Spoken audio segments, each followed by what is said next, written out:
ساس نے میرا زیور خود چھپایا اور شوہر سے کہا کہ تمہاری بیوی چور ہے۔ میں نے قسم کھائی کہ میں نے نہیں لیا، مگر کسی نے یقین نہ کیا اور مجھے گھر سے نکال دیا۔ میں ماں کے پاس آ گئی۔ 1 ہفتے بعد ساس کو فالج کا اٹیک آ گیا۔ زبان بولنے سے قاصر تھی مگر آنکھوں میں ندامت تھی۔ شوہر روتے ہوئے آیا، ماں تجھے یاد کر رہی ہے، بس ایک دفعہ آ جا۔ میں جب گئی تو ان کے پاس بیٹھ کر سورہ یاسین پڑھی۔ آنسو رکنے کا نام نہیں لے رہے تھے۔ انہوں نے اشارے سے الماری کھلوا کر کچھ نکلوانے کو کہا۔ میں سمجھی شاید وہ توبہ کر کے زیور واپس دینا چاہتی ہیں۔ خوشی خوشی میں نے الماری کھولی تو کلیجہ منہ کو آ گیا۔ میری شادی کو بھی 2 ہی مہینے ہوئے تھے، مگر ایسا لگتا تھا کہ جیسے میں صدیوں سے اس گھر کی قیدی ہوں۔ صبح ایک نیا خواب لے کر آتی اور ہر شام میری امید مر مٹ جاتی، مگر حمزہ کی قربت سے، حمزہ کی محبت سے زندگی کسی ریشمی کپڑے کی طرح نرم اور مضبوط محسوس ہوتی تھی۔ سارا بیگم کا رویہ بھی شروع میں بہت اچھا تھا۔ وہ مجھے اپنی بیٹی کہتی تھی، مگر یہ سب ایک خوش فہمی ثابت ہوا اور وقت میرے لیے ایک آزمائش بن گیا جس کا اختتام اتنا اچانک اور تلخ ہوگا میں نے کبھی سوچا بھی نہیں تھا۔ دوپہر کے کھانے کے بعد میں کچن میں برتن دھو رہی تھی کہ اچانک ایک تیز آواز سنائی دی۔ وہ امی جان کی آواز تھی، اتنی اونچی اور غصے سے بھری ہوئی کہ میرے ہاتھ کے برتن چھوٹتے چھوٹتے بچے۔ میں پریشان ہو کر دوڑی تو جو منظر میں نے ڈرائنگ روم میں دیکھا اس نے میرے پیروں تلے سے زمین نکال دی۔ سارا بیگم یعنی میری ساس اپنی الماری کے سامنے کھڑی تھی۔ ان کا چہرہ غصے اور حیرت سے بھرا ہوا تھا اور ان کی زبان پر صرف ایک جملہ تھا، میرا ہار کہاں گیا؟ گھر میں ہنگامہ مچ گیا۔ حمزہ جو دفتر گئے ہوئے تھے انہیں فوراً فون کیا گیا۔ ہمیشہ میرے ساتھ ہنسی مذاق کرنے والے وہ بھی فوراً دوڑ کر آئے اور ماحول کی سنگینی دیکھتے ہی سنجیدہ ہو گئے۔ سارا بیگم زور زور سے رونے لگی جیسے ان کا سب کچھ لٹ گیا ہو۔ وہ ہار ان کے لیے بہت قیمتی تھا کیونکہ وہ ان کی والد کی نشانی تھا۔ حمزہ کی والدہ نے پوری کہانی سنائی کہ صبح ہار پہنا تھا اور اب وہ غائب ہے۔ اس ہار کی قیمت سے زیادہ اس کی جذباتی اہمیت بتائی جا رہی تھی اور ماحول میں ایک عجیب سی سازش کی بو پھیل گئی۔ میری آنکھیں حمزہ پر جم گئی جو مجھے دیکھتے ہی گھبرا گئے۔ ان کے چہرے پر محبت کی بجائے عجیب سی بے چینی تھی جیسے وہ کسی مشکل میں پھنس گئے ہوں۔ انہوں نے سوالیہ نظروں سے مجھے دیکھا اور میرے دل نے زور سے دھڑکا۔ میں نے فوراً کہا، حمزہ میں نے امی جان کا ہار نہیں دیکھا، مگر امی جان نے مجھے بات پوری کرنے کا موقع ہی نہیں دیا۔ وہ میری طرف پلٹی، ان کی آنکھوں میں آنسو اور غصہ دونوں تھے۔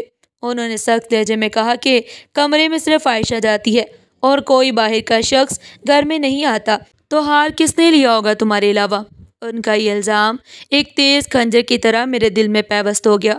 میرا نام لیتے ہی ان کے لہجے کا پیار شک میں بدل گیا۔ میرے ہاتھ لرزنے لگے۔ میں نے فوراً جھک کر ان کے قدم چومنے چاہے اور کہا، امی جان میں نے کچھ نہیں لیا، مجھے اپنے رب کی قسم ہے، میں ایسی گھٹیا حرکت کا سوچ بھی نہیں سکتی۔ میری آواز میں سچائی تھی مگر انہوں نے فوراً اپنا پاؤں پیچھے کھینچ لیا جیسے میں کوئی ناپاک شے ہوں۔ یہ وہ لمحہ تھا جب حمزہ کے بھائی زبیر نے طنزیہ انداز میں کہا، اب تو یہ بھی فیشن بن گیا ہے، پہلے چوری پھر معصومیت۔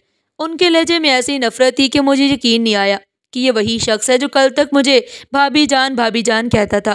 ان کے الفاظ نے ماحول کو مزید زہر آلود کر دیا اور پورا خاندان ایک ہی رائے پر متفق دکھائی دے رہا تھا۔ رات بھر گھر میں سب سرگوشیوں اور سارا بیگم کے رونے کی آوازیں گونجتی رہیں۔ مجھے کمرے میں بند کر دیا گیا جہاں میں ساری رات روتی رہی۔ صبح ہوئی تو لگا جیسے میں کسی اجنبی دنیا میں ہوں جہاں روشنی تو ہے مگر زندگی نہیں۔ دروازے پر دستک ہوئی، حمزہ اندر آئے مگر وہ حمزہ نہیں تھے جنہیں میں نے دل دیا تھا، وہ اجنبی لگ رہے تھے۔ ان کے کندھوں پر ماں کے الزام کا بوجھ تھا اور نگاہیں زمین پر جمی ہوئی تھی۔ میں نے ان کی جانب دیکھا اور ان کے چہرے سے سب کچھ سمجھ گئی۔ وہ بولے، عائشہ اگر تم نے واقعی نہیں لیا تو اللہ گواہ ہے، میں تم پر یقین کرتا ہوں، مگر اگر لیا ہے تو خدا کے واسطے مان لو، بات ختم کر دیں۔ امی کو ان کا ہار مل جائے گا اور ہم پرسکون زندگی گزار سکیں گے۔ ان کے الفاظ میرے دل میں تیر کی طرح اتر گئے۔ مجھے لگا جیسے وہ میری سچائی پر نہیں بلکہ سکون کے لیے بات ختم کرنا چاہتے ہیں۔ میں نے روتے ہوئے کہا، تو تمہیں مجھ پر یقین نہیں؟ میں نے لیا ہوتا تو کیا ساری رات سجدے میں رو کر اللہ سے کہتی کہ میں بے قصور ہوں؟ میرے لہجے میں درد و شکوہ تھا۔ میں نے چاہا کہ وہ میری آنکھوں میں دیکھے مگر وہ نگاہیں چرانے لگے۔ بولے، عائشہ جذباتی مت ہو، ماں کا معاملہ ہے، تم جانتی ہو وہ ہار ان کے لیے کتنا قیمتی تھا۔ حالات تمہارے خلاف ہے، کل رات تم الماری کے پاس تھی نا؟ میں نے چیخ کر کہا، حمزہ تم مجھ سے یہ کیسے پوچھ سکتے ہو؟ کیا تم نے میرے ساتھ 2 مہینے نہیں گزارے؟ کیا میرا کردار اتنا معمولی ہے کہ تم میرا ساتھ نہ دو؟ وہ خاموش رہے۔ ان کی خاموشی میرے لیے سب سے بڑا زخم تھی۔ اس دوران سارا بیگم کمرے میں داخل ہوئی۔ ان کے چہرے پر تسلی اور ساتھ غرور تھا، جیسے انہوں نے جنگ جیت لی ہو۔ انہوں نے مجھے حقارت سے دیکھا اور حمزہ کی خاموشی کو اپنی جیت سمجھ لیا۔ میں نے آخری کوشش کے طور پر اپنی انا کو مار کر ان کے قدموں میں گر کر کہا، امی جان، میں چور نہیں ہوں، میرے یقین کیجیے۔ آپ کے دل میں جو شک ہے وہ غلط ہے۔ میں آپ کی بیٹی بن کر رہنا چاہتی ہوں، مگر مجھے اس طرح رسوا نہ کریں۔ مگر انہوں نے سر دیجے میں کہا، مجھے تمہارے آنسو دھوکہ نہیں دے سکتے۔ میں نے اسی لمحے سمجھ لیا کہ صرف ہار کا معاملہ نہیں بلکہ ایک سازش ہے تاکہ مجھے اس گھر سے نکال دیا جائے۔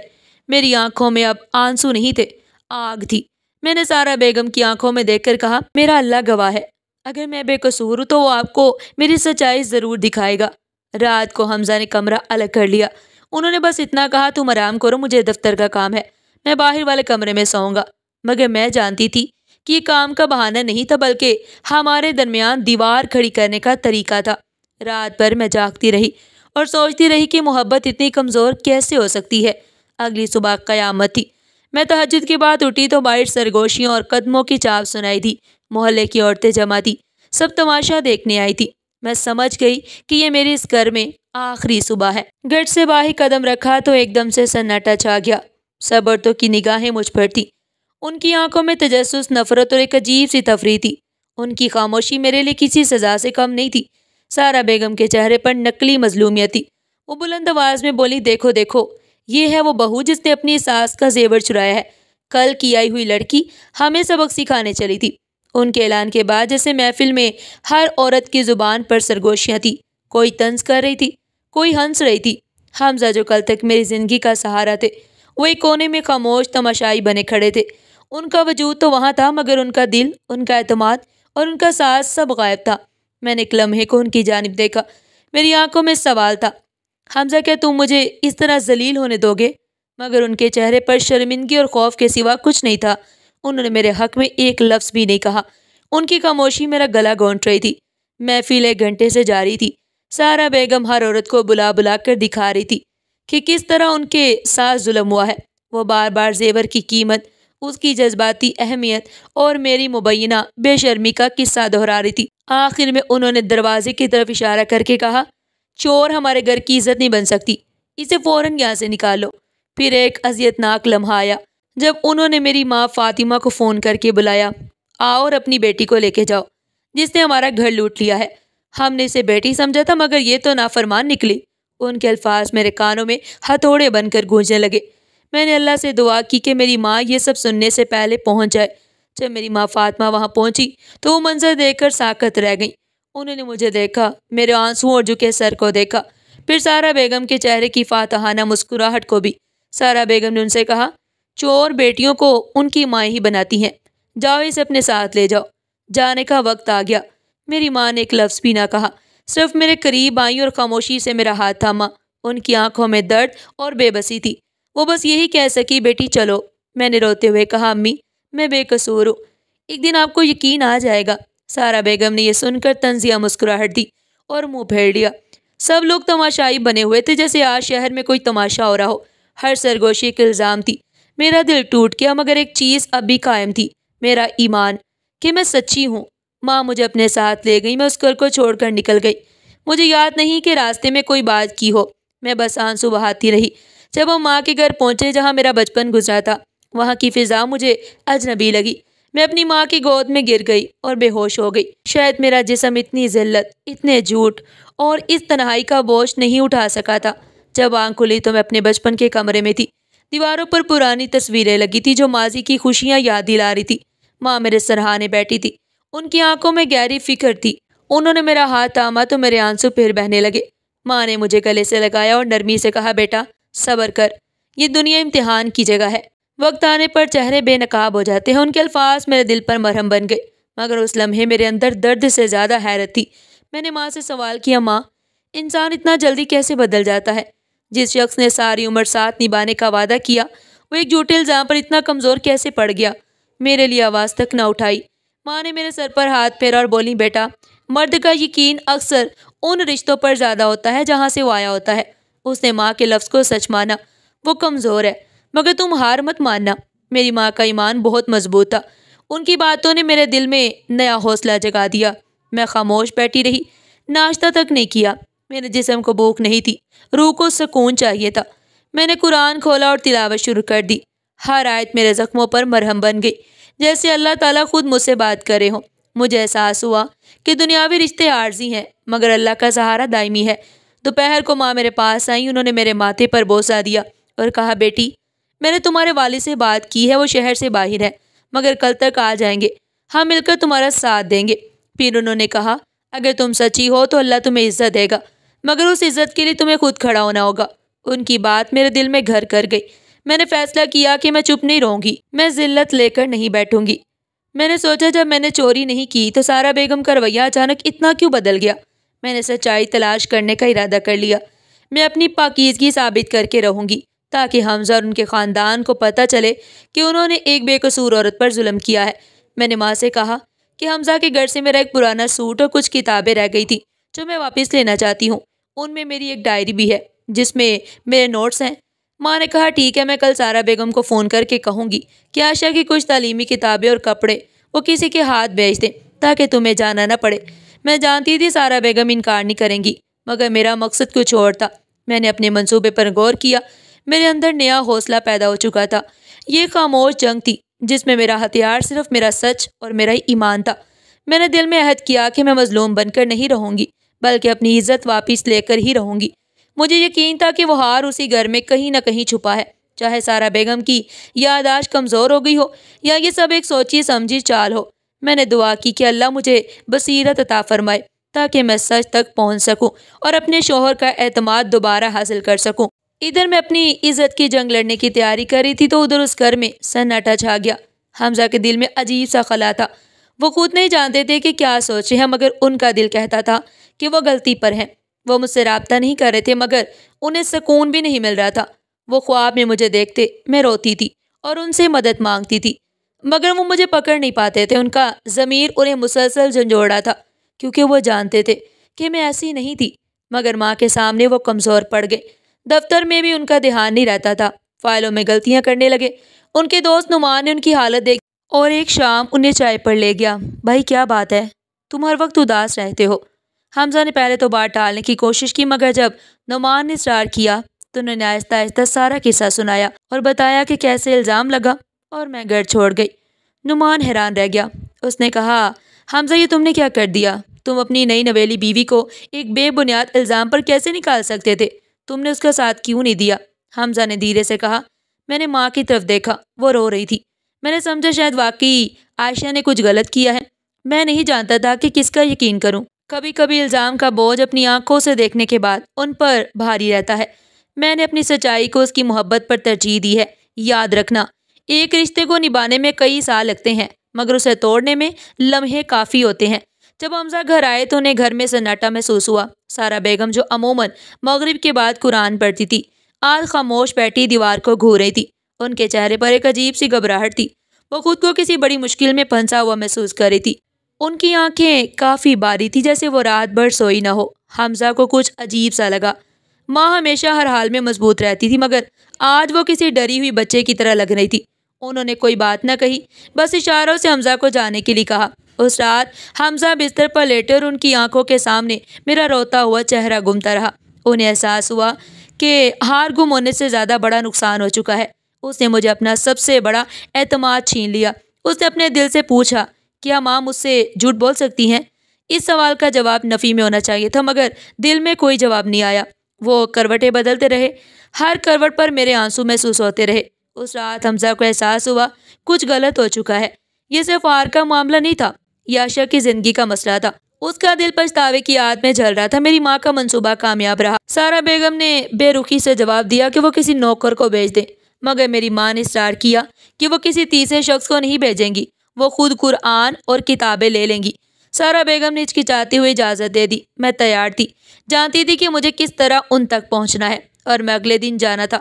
مگر اسی دوران میرے موبائل پر ایک کزن کا فون آیا جو سارا بیگم کے گھر کے قریب رہتی تھی۔ اس نے کہا، ساس کو فالج آ گیا ہے۔ یہ خبر مجھ پر بجلی بن کر گری۔ کزن نے بتایا کہ سارا بیگم آدھی طرح مفلوج ہے۔ انہیں شدید ذہنی دباؤ اور دماغی شریان پر پریشر پڑا ہے، مگر ڈاکٹر کہہ رہے ہیں معاملات قابو میں ہیں۔ انہوں نے تاکید کی کہ گھر میں اس بارے میں بات نہ ہو تاکہ دباؤ نہ بڑھے۔ حمزہ کی آنکھوں سے آنسو نکل آئے۔ اچانک وہ مصیبت کے سامنے بے بس تھے۔ ماں کچھ کہہ نہ پائیں۔ معاف کرنے کا لفظ مشکل سے زبان پر آ رہا تھا۔ وہ صرف اپنی آنکھوں سے بات کر رہی تھی مگر نگاہ زمین پر تھی۔ اس وقت سارا بیگم مفلوج حالت میں پڑی تھی۔ حمزہ نے اپنے دوست نعمان کو فون کر کے بلایا اور سرہانے بیٹھ کر رو رہا تھا۔ حمزہ نے دل میں عہد کیا کہ وہ سچ سامنے لائے گا۔ ادھر عائشہ نے نماز ادا کی مگر اس کی ماں پریشان تھی۔ انہوں نے کہا بیٹا تمہیں جانا چاہیے، تم ان کی دیکھ بھال کرو۔ عائشہ نے سوچا کہ وہ انسانیت اور اخلاق کے تقاضے پورے کرے گی اور سچ سامنے لائے گی۔ اگلی صبح وہ اپنی ماں کے ساتھ حمزہ کے گھر پہنچی۔ اس کے دل میں غصہ کم تھا مگر ایک عجیب سی بے حسی تھی۔ وہی گھر جس کے دروازے ایک ہفتہ پہلے اس پر بند تھے، آج وہی دروازے سے وہ اندر جا رہی تھی۔ لوگ خوفزدہ اور حیران تھے۔ شاید انہوں نے سوچا بھی نہیں تھا کہ وہ پھر آئے گی، اور حمزہ کا چہرہ آنسوؤں سے بھیگا ہوا تھا۔ حمزہ میری ماں کی طرف دیکھنے لگا۔ ماں نے کہا کہ عائشہ اپنی کتابیں لینے آئی ہے، اور وہ خاموش تھے۔ پھر آہستگی سے حمزہ بولا میں نے تمہیں بلایا تھا۔ رات میں تمہارے بارے میں اماں اکثر سوچتی رہیں اور تمہاری یاد آتی رہی۔ میں نے محسوس کیا کہ تم سیدھے ہمارے گھر آ گئی ہو۔ ان کی آنکھوں میں افسوس اور شرمندگی تھی مگر عائشہ کا دل پتھر جیسا ہو چکا تھا۔ اس نے پوچھا جب وہ ذلت برداشت کر رہی تھی اور لوگ تماشا بنا رہے تھے تب تمہارا بھروسہ کہاں تھا؟ حمزہ ماں کی حالت دیکھ کر بہت پریشان تھا۔ حمزہ کہتا ہے کہ اگر انہیں کچھ ہو گیا تو میں خود کو معاف نہیں کروں گا۔ فاطمہ یعنی کہ عائشہ کی ماں نے آہستگی سے کہا بیٹا جا کر دیکھو، مریض کی خدمت فرض ہے، یہ تمہاری ذمہ داری ہے۔ عائشہ نے جان بوجھ کر داخل ہونا مناسب سمجھا مگر اس وقت انسانیت سب سے اوپر تھی۔ وہ اندر گئی۔ سارا بیگم کا چہرہ مفلوج تھا، ہاتھ نکارا جیسے وہ بول نہ پائیں۔ ان کی آنکھوں سے آنسو بہے اور انہوں نے ہاتھ بڑھا کر عائشہ کا ہاتھ پکڑا اور بار بار سر ہلانے کی کوشش کی جیسے معافی مانگ رہی ہو۔ عائشہ نے ان کا ہاتھ تھاما، پانی پلایا، کپڑے بدل کر بستر کے پاس بیٹھ کر قرآن پاک کی تلاوت شروع کی۔ سارا بیگم بار بار ہاتھ سے اشارہ کر رہی تھی مگر عائشہ سمجھ نہ پائی، یہ سب بدل چکا تھا۔ وہ سارا بیگم کی طرف بڑی ایسے محسوس ہوا جیسے وہ معافی مانگ رہی ہے، مگر عائشہ نے کہا جب میرا سچ سامنے آئے گا تو مجھے تمہاری معافی کی ضرورت نہیں ہوگی۔ گھر میں ماحول خاموش اور غمگین تھا۔ عائشہ کی موجودگی نے کمرے میں سکون پیدا کیا مگر اس کے دل میں سوالات تھے۔ وہ مسلسل اس راز کی طرف دیکھ رہی تھی جو سارا بیگم بیان کرنا چاہ رہی تھی۔ وہ بار بار اپنے دائیں ہاتھ کی مفلوج انگلی سے الماری کی طرف اشارہ کر رہی تھی۔ ان کی آنکھوں میں شدید درد تھا جیسے وہ چیخنا چاہتی ہوں مگر دنیا کے لوگ سب کچھ سننے پر تیار نہیں ہوتے۔ امی جان آپ کو کپڑے بدل کر سر کا اشارہ دینا تھا۔ حمزہ نے پریشان ہو کر کہا امی کیا چاہیے؟ اس کے بعد پرانی رکھی ہوئی تمام چیزوں کو ہٹانا شروع کیا تو الماری کے بالکل کونے میں پرانی چادروں کے پیچھے نظر آیا کہ وہ ان کے شادی سے پہلے کا ایک ڈبہ تھا جس میں وہ پرانی یادگاریں رکھ دی گئی تھی۔ ان کی آنکھوں میں آنسوؤں کا سیلاب تھا۔ مجھے شدید اضطراب تھا۔ وہ اپنی آواز نکالنے کی کوشش کر رہی تھی جیسے کہہ رہی ہوں کھولو اسے۔ مجھے لگا کہ شاید اس میں کوئی زیور ہیں جو انہوں نے اپنے مشکل وقت کے لیے اس ڈبے میں چھپا دیے تھے اور اب انہیں یاد آئے گا۔ ان کی آنکھوں میں ایک عجیب سا خوف تھا جیسے وہ چیخنا چاہتی ہوں مگر دنیا کے لوگ سننے کے لیے تیار نہ ہو۔ امی جان آپ کو کپڑے بدلنے تھے نا؟ حمزہ نے پریشان ہو کر کہا۔ امی نے صرف سر کے اشارے سے جواب دیا۔ حمزہ نے گھبرا کر کمرے میں رکھی پرانی چیزوں کو ہٹانا شروع کیا۔ جب الماری کے کونے میں پرانی چادروں کے پیچھے ایک چھوٹا سا ڈبہ نظر آیا تو وہ ٹھٹک گیا۔ ایک وہی ڈبہ تھا جو ان کی شادی سے پہلے کا تھا جس میں سارا بیگم اپنی یادگار چیزیں رکھا کرتی تھی۔ ان کی آنکھوں سے آنسو بہنے لگے۔ وہ اپنی آواز نکالنے کی کوشش کر رہی تھی جیسے کہنا چاہتی ہوں کھولو اسے، کھولو۔ حمزہ نے فوراً ڈبہ اٹھایا۔ حمزہ نے زنگ آلود تالا کھولا۔ جیسے ڈبہ کھولا اندر چمکتا ہوا زیور نظر آیا۔ کمرے میں گہری خاموشی چھا گئی۔ حمزہ نے گہرا سانس لیا مگر چہرے پر ابھی بھی حیرت تھی۔ پہلے تو اس نے سوچا شاید ماں نے یہ زیور کسی مشکل وقت کے لیے چھپا دیے ہوں مگر پھر اس کی نگاہ اس کے نیچے رکھے ایک پرانے کاغذ پر جا ٹھہری۔ حمزہ نے کاغذ کو آہستگی سے کھولا اور پڑھنا شروع کیا۔ کاغذ میں لکھا تھا میں نے یہ زیور خود چھپایا تھا تاکہ اپنی بہو کی وفاداری کا امتحان لے سکوں۔ مجھے شک تھا کہ یہ لڑکی ہمارے گھر کو سنبھال سکے گی یا نہیں۔ میں دیکھنا چاہتی تھی کیا یہ دولت کی لالچی ہے یا خوف خدا رکھنے والی، مگر میں غلطی پر تھی۔ میں نے ایک پاک دامن بیٹی پر الزام لگا دیا۔ خدا مجھے کبھی معاف نہیں کرے گا کیونکہ جب بھی میں اسے دیکھوں گی مجھے اپنی شرمندگی یاد آئے گی۔ تحریریں یہی ختم ہو گئی تھی۔ شاید مغرب کے وقت جب ان پر فالج کا حملہ ہوا وہ اپنی تحریر مکمل نہ کر سکی۔ سارا بیگم کے چہرے پر آنسوؤں کا سیلاب تھا۔ ان کی آنکھوں میں ندامت، شرمندگی اور بے بسی کے سارے رنگ موجود تھے۔ اسی دوران محلے کی چند عورت کمرے میں داخل ہوا۔ جیسے ہی سب نے حمزہ کے ہاتھ میں وہ تحریر دیکھی، کمرے پر خاموشی چھا گئی۔ میں نے سر جھکا لیا۔ میرے آنسو اب غم کے نہیں بلکہ سکون کے تھے، کیونکہ میرا سچ ثابت ہو چکا تھا۔ میں آہستہ آہستہ سارا بیگم کے قریب گئی۔ ان کے قریب جا کر نرم لہجے میں بولی، امی جان، اگر آپ اب بھی معافی مانگنا چاہیں تو میں یہی ہوں، میں آپ کی خدمت کے لیے آئی ہوں۔ وہ بول نہ سکی، مگر ان کے کامتے ہاتھوں نے بڑی مشکل سے میرے چہرے کو چھوا۔ یہ ایک ایسا لمس تھا جس میں ہزار معافیوں کی گہرائی تھی۔ ان کی آنکھوں سے آنسو بہ رہے تھے، جیسے کہہ رہی ہوں، بیٹی مجھے معاف کر دو۔ میرے دل کا سارا غصہ ختم ہو گیا۔ میں نے ان کا ہاتھ تھاما اور آہستگی سے کہا، امی جان، میں نے آپ کو معاف کر دیا ہے۔ چند لمحوں میں کمرے کا ماحول مکمل طور پر بدل گیا۔ حمزہ جو اب تک صدمے میں تھا، اس نے وہ پرچی ہاتھ میں لی اور سب کے سامنے بلند آواز میں پڑھنے لگا۔ ہر لفظ کے ساتھ وہ ٹھہر ٹھہر کر بول رہا تھا تاکہ وہاں موجود سب لوگ سن سکیں کہ اس کی بیوی پر کیا ظلم ہوا تھا۔ پڑوسیوں کے چہرے شرم سے جھک گئے۔ وہ عورتیں جنہوں نے کل تک مجھے چور کہا تھا، آج نظر جھکا کر خاموشی سے باہر نکلنے لگی۔ میرے دل میں اطمینان اتر گیا۔ یہ میری عزت کی واپسی تھی، یہ میری سچائی کی جیت تھی۔ حمزہ نے ماں کے قریب جا کر کہا، امی، آپ نے بہو پر نہیں بلکہ انصاف پر ظلم کیا۔ آپ نے میرے یقین کو توڑا، مگر آج سچ نے سب کچھ واضح کر دیا۔ حمزہ کی آواز میں غصہ نہیں، درد و نرمی تھی۔ سارا بیگم کی آنکھوں سے آنسو بہنے لگے۔ وہ بے بسی سے بیٹے کو دیکھ رہی تھی۔ میں نے ان کے ہاتھ اپنے ہاتھوں میں لے کر کہا، امی جان، آپ بس کیجئے، اللہ آپ کو صحت دے۔ میں نے آپ کو اسی دن معاف کر دیا تھا جب سنا کہ آپ بیمار ہیں۔ حمزہ نے میرا ہاتھ مضبوطی سے تھام لیا۔ اس کی آنکھوں میں محبت اور احترام کے وہ جذبات تھے جن لفظوں میں بیان نہیں کیا جا سکتا۔ یہ وہ لمحہ تھا جب الزام کی دیوار گر چکی تھی اور سچائی نے ایک گھر کو پھر سے روشنی عطا کی تھی۔ حمزہ کہنے لگے، عائشہ، تم نے سب کچھ برداشت کیا۔ تم نے اپنا ایمان، اپنی سچائی اور اپنا کردار ہر چیز سے اوپر رکھا۔ مجھے شرمندگی ہے کہ میں کمزور ہو گیا۔ اب سے میں تمہارے ساتھ ہوں، ہر الزام کے خلاف تمہاری ڈھال بنوں گا۔ ان کے یہ الفاظ میرے لیے سب سے بڑے تھے۔ مجھے میرے شوہر کا اعتماد واپس مل گیا۔ میں نے ماں فاطمہ کے سر پہ ہاتھ رکھا۔ میں نے معاف کیا امی، اللہ بھی کرے۔ میری آواز میں سچائی کی وہ گہرائی تھی جس نے ماحول کو یکسر تبدیل کر دیا۔ گھر میں پہلی بار سکون کی لہر دوڑ گئی۔ چند دن نہیں گزرے کہ محلے میں ایک نئی بات پھیل گئی۔ عام لوگوں کی بات تھی۔ لوگوں نے سچائی کے سامنے جھکنے کی بجائے ایک نئی کہانی بنانی شروع کر دی۔ وہ بھی مجھے مجرم ثابت کرنا چاہتے تھے، کیونکہ ایک بہو کی سچائی ان کے جھوٹے معاشرتی ڈھانچے کو توڑ رہی تھی۔ ایک پڑوسن نے دوسری سے کہا، بہو نے ساس کے خلاف عمل کیا ہے، اسی لیے وہ بے بس ہو کر بستر پر لیٹی ہے اور بہو اس کی تیمارداری کر رہی ہے تاکہ ساری جائیداد پر قبضہ کر لے۔ یہ نئی کہانی ایک نئی آزمائش تھی۔ جب یہ بات حمزہ کے کانوں تک پہنچی تو وہ مجھ سے آگ بگولا ہو گئے۔ انہوں نے باہر جا کر محلے والوں کو بلا کر کہا، اگر کوئی میری بیوی کے خلاف بولا تو یاد رکھنا میں خاموش نہیں رہوں گا۔ میری ماں کی بیماری تک بھی میری بیوی کی سچائی کو خود میری ماں نے ثابت کیا۔ نعمان نے آگے بڑھ کر کہا، لوگوں سے کہا کہ وہ یہ گھٹیا باتیں کرنا بند کریں، مگر میرے دل کو سکون نہیں تھا۔ مجھے حمزہ پر مکمل بھروسہ تھا، مگر میں نہیں چاہتی تھی کہ میری ساس مزید ذہنی دباؤ میں آئے۔ میں نے حمزہ سے کہا کہ اس مسئلے کو ہمیشہ کے لیے ختم کرنا ہوگا۔ حالانکہ یہ عالم کو بلا کر قرآن کی آیت پڑھوانے کے لیے نہیں بلکہ لوگوں کو یقین دلانے کے لیے تھا کہ یہاں کوئی جادو یا عمل نہیں۔